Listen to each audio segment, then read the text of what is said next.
बिस्मिल्लाहिर्रहमानिर्रहीम। हमारी आज की रेसिपी है बीफ हांडी। बिस्मिल्लाहिर्रहमानिर्रहीम। अस्सलाम वालेकुम माय यूट्यूब फैमिली, कैसे हैं आप लोग। आज हमारी रेसिपी बीफ हांडी। उसके लिए मैंने 1 किलो बीफ लिया है। इसे मैंने अच्छी तरह साफ़ करके धो लिया है। इसमें मैं डालूँगी 1 बड़ा कप पानी का। इसे पहले ज़रा उबालना है। इसके बाद एक प्याज लिए मैंने, प्याज और लहसुन इसमें डाल देंगे और इसमें थोड़ा सा गल जाएगा तो उसके बाद फिर आपको बताएंगे कि इसके साथ क्या करना है। नमक इसमें नहीं डालना।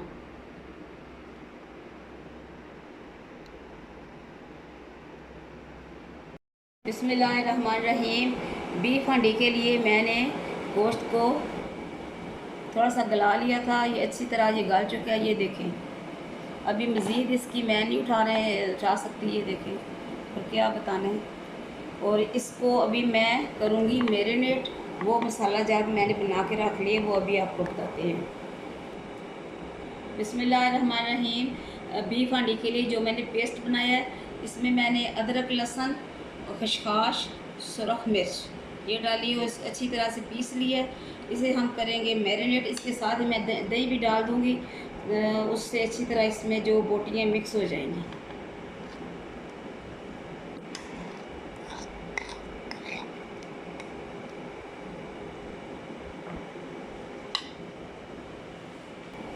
अभी इसमें मैं दही ऐड करने लगी हूँ।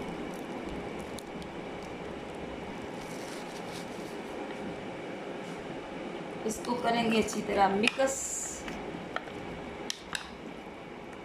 और थोड़ी देर के लिए इसे रखेंगे हम फ्रिज में रख दें, चाहे फ्रीज़र में रख दें।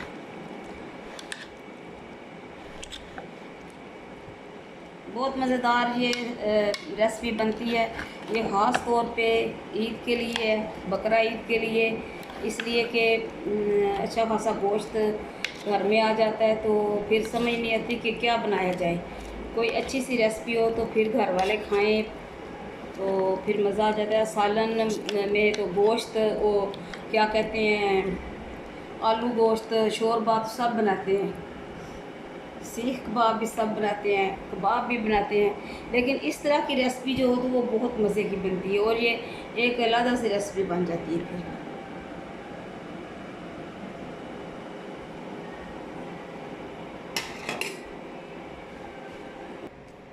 बीफ हांडी के लिए ये मैंने ऑयल में मैंने डाल दिया है। प्याज एक डाली है। प्याज को अच्छी तरह से सुरख करना है, जिस तरह पुलाव बनाते हैं। फिर इसको मैं निकाल लूँगी। इसमें फिर मैं सूखे मसाले जो हैं वो डालूँगी। उसके बाद फिर गोश्त जो मैंने मैरिनेट किया है वो इसमें डाल दें। अभी इसका इंतज़ार करना है कि केड़े वेले सूखे होंगे ने तो फिर ये सारा कुछ पाने हैं। बिस्मिल्लाहिर्रहमानिर्रहीम। प्याज को मैंने निकाल लिया है। इनको ब्राउन करना था, इतना ही, मुझे काले काले नज़र आ रहे हैं। अभी ये इसमें मैं डालने लगी हूँ साबुत गरम मसाला। इसमें साबुत धनिया, ज़ीरा, दालचीनी और काली मिर्ची। बिस्मिल्लाह।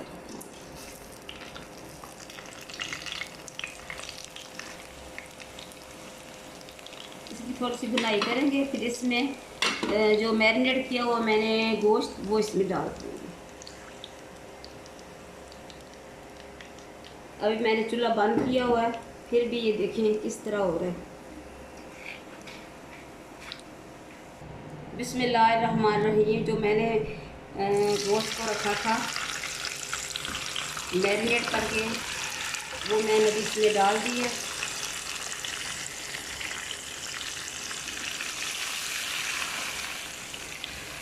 अभी इसमें मैंने सुरख मिर्चें डालनी है और नमक और इसमें हल्दी। ये चीज़ें इसमें ज़रूर जाएंगी, इसलिए इनके बगैर तो फिर मज़ा ही नहीं आता। ये बना के ये तो ऐसे ही बनेगा रूखा सा। तो अगर आप इसमें कुछ शोरबा रखना चाहें तो इसकी यखनी निकाल लें। अब इसकी करेंगे भुनाई। बुनाई करके फिर मैंने जो प्याज रखा हुआ है सुरख करके वो इसमें डालने। बिस्मिल्लाहिर्रहमानिर्रहीम। अभी इसमें मैं डालने लगी हूँ वो जो प्याज मैंने फ्राई की है। इसमें मैंने 1 चम्मच भर के सुरख मिर्च डाली है, नमक नहीं मैंने डाला था, नमक डाला है हस्बे ज़ायक़ा, और आधी चम्मच इसमें मैंने हल्दी डाली है, और आधी चम्मच इसमें मैंने काली मिर्चें डाली हैं।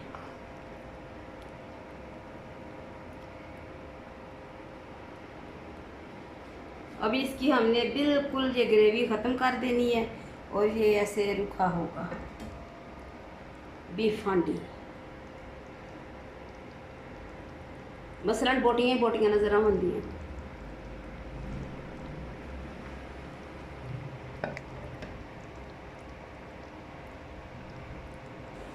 बिस्मिल्लाहिर्रहमानिर्रहीम।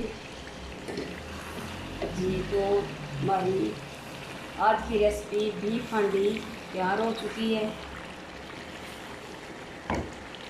अभी हम इसे करेंगे डिश आउट। टमाटर और हरी मिर्चें इसमें मैंने नहीं डाली।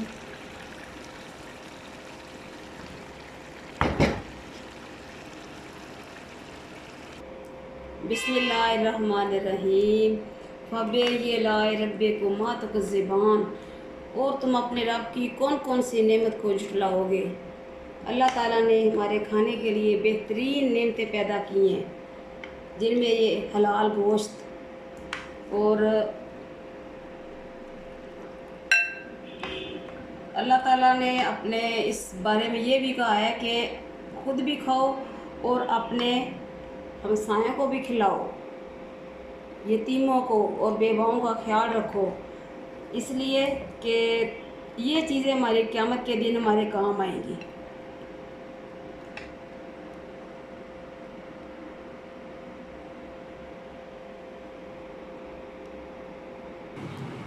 बिस्मिल्लाहिर्रहमानिर्रहीम। हमारी आज की रेसिपी बीफ हांडी तैयार है। इसे मैंने वैसे हांडी में सर्व करना था, लेकिन हांडी बहुत छोटी है तो उसमें वाज़े तौर पे इसने नज़र नहीं आना था। तो आप भी बनाएं, पकाएं, अपने प्यारों को खिलाएं। मुझे और मेरे घर वालों को अपनी दुआओं में ज़रूर याद रखें। अल्लाह हाफिज़।